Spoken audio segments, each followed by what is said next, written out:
जम्मू कश्मीर के अनंतनाग में आतंकियों से मुठभेड़ में शहीद हुए मेजर आशीष का पार्थिव शरीर हरियाणा के पानीपत पहुंच गया है। शहीद मेजर आशीष का अंतिम संस्कार उनके गांव बिझौल में किया जाएगा। श्रद्धांजलि देने के लिए शहीद मेजर के घर पर लोगों की भारी भीड़ जुटी हुई है। तस्वीरें भी आपके टीवी स्क्रीन पर इस वक्त हम आपको दिखा रहे हैं। कुछ देर के बाद उन्हें आखिरी विदाई दी जाएगी, लेकिन उससे पहले ये जो बड़ी तादाद में लोग आपको इस वक्त तस्वीरों में दिखाई दे रहे हैं, ये आखिरी बार नमन करना चाहते हैं, श्रद्धांजलि देना चाहते हैं। अंतिम जो श्रद्धांजलि है वो यहाँ पर दी जाएगी। 23 अक्टूबर उनका घर जाने का कार्यक्रम था, वो घर अपने जाना चाहते थे। अब माना ये जा रहा है, जो जानकारी अभी तक की सामने आई है वो ये कि जिस नए घर में शिफ्ट होना चाहते थे वहीं दरअसल जो अंतिम यात्रा है उसकी शुरुआत यहाँ पर की जाएगी। मानव मेरे सहयोगी ज़्यादा जानकारी के साथ लाइव मेरे साथ जुड़ गए हैं। मानव, 23 अक्टूबर को उनका जन्मदिन होता था और उसी के लिए उनके परिवार के साथ उन्होंने ये तय किया था कि नए घर में शिफ्ट हो जाएंगे। जानकारी ये कहती है कि वहीं से क्या अंतिम यात्रा निकाली जाएगी, क्या जानकारी और आपके पास? बिल्कुल लवीना, मैं आपको वो चौखट भी दिखाऊंगा जिस चौखट पर उनको अपने जन्मदिन के दिन आकर उस घर की उसका गृह प्रवेश करना था, लेकिन वो नहीं पहुंच पाए। और लेकिन उससे पहले आपको ताज़ा अपडेट दे दूं, ये वो तस्वीर मैं आपको दिखा रहा हूं, आशीष धोचक, जिनको अंतिम विदाई देने के लिए, उनकी अंतिम यात्रा के लिए जो तमाम इंतजाम होते हैं राजकीय सम्मान के तहत, वो यहाँ पर किए गए हैं। पानीपत का TDI सिटी वो इलाका जहाँ पर उन्होंने अपना नया घर बनाया था। तो सेना के तमाम बड़े अफसर यहाँ पर हैं, प्रशासन के तमाम बड़े चेहरे यहाँ पर हैं। और लेकिन कुछ चेहरे ऐसे हैं जो आशीष को अब तक नहीं जानते थे, लेकिन अब जब वो भारतीय माँ का वीर सपूत जब शहीद हुआ है, तो जो लोग नहीं भी जानते थे वो अंतिम दर्शन के लिए, श्रद्धांजलि देने के लिए उस बेटे के पास पहुँचे।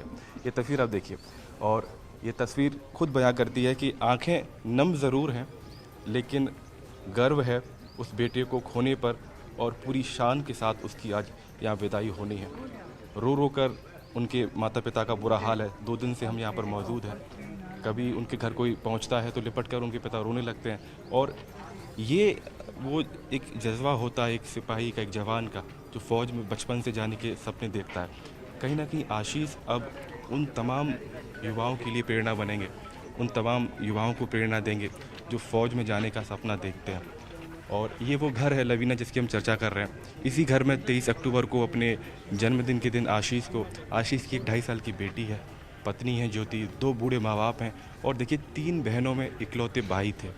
तो तीनों बहनों के बहुत चहेते थे, और इस घर में उनको गृह प्रवेश करना था अपने जन्मदिन के दिन 23 अक्टूबर को। लेकिन जैसा कहते हैं कि नियति को शायद कुछ और ही मंजूर था, उसी से पहले वो शहीद हो गए और देश के नाम कुर्बान हो गए।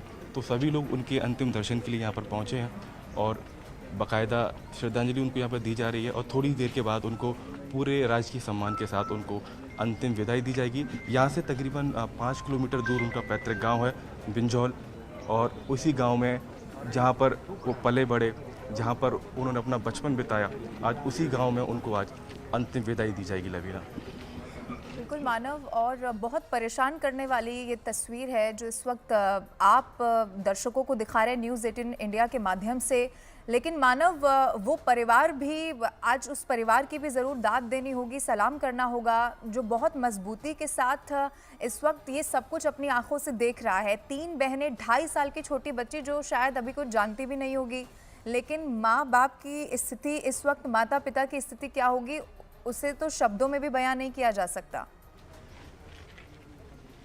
बिल्कुल, देखिए अभी तस्वीर में जो आप देख रहे हैं वो आशीष के पिता हैं, और आशीष ने सेना में जाने का जो सपना था, एक जो प्रेरणा थी, वो अपने चाचा से ली थी। चाचा उनके एयरफोर्स में थे, और चाचा को देख देख कर उनको फ़ौज में जाने की प्रेरणा मिली। तो इसी तरीके से बूढ़े माँ बाप हैं, रो रो कर बुरा हाल है।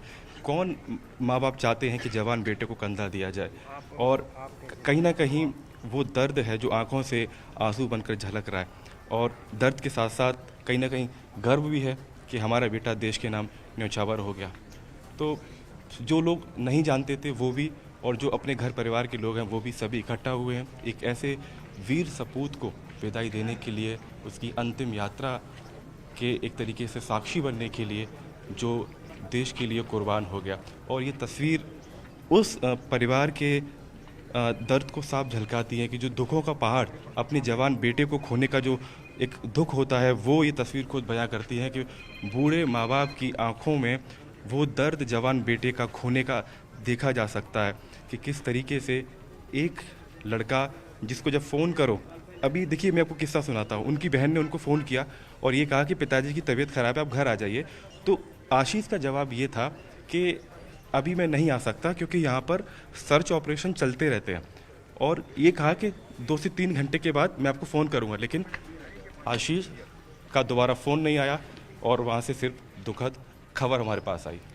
जी, बिल्कुल मानव और बहुत परेशान करने वाली तस्वीरें हैं जो इस वक्त हम आप दिखा रहे हैं। आप वहाँ से उनके पिता की भी स्थिति बिल्कुल ठीक नहीं होगी, पूरे परिवार का भी रो रो कर बुरा हाल है। लेकिन तस्वीर एक ये भी कि कैसे अब बड़ी संख्या में लोग वहाँ पर पहुँच रहे हैं आखिरी बार उन्हें देखने के लिए।